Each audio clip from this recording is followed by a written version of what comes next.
Ibrahim first question page number 66 Ibrahim यात्रियों के सत्कार कैसे करता था ఇబ్రహీము యాత్రికులు ఏ విధంగా స్వాగతం చెప్తున్నారు.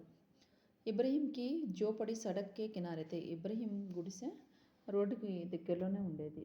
సడక్ పర్ జానే వాలే యాత్రే లోగ్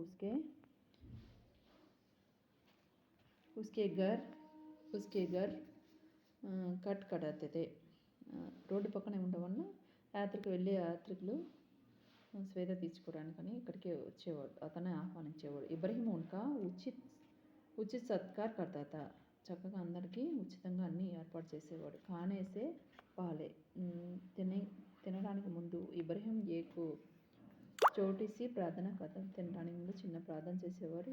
యాత్రి లోగ్ ఉసే దోహరాతే తర్వాత రెండుసార్లు ప్రార్థన చేసేవాడు. వండే ముందు ఖానేసే పహలే ఫస్ట్ తినేటప్పుడు చిన్న ప్రార్థన చేసేవాడు.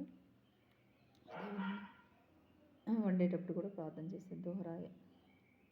ఇస్కే బాద్ సబ్ లోగ్ ఖాతే తే ఆ విధంగా అందరూ తినేవాళ్ళు.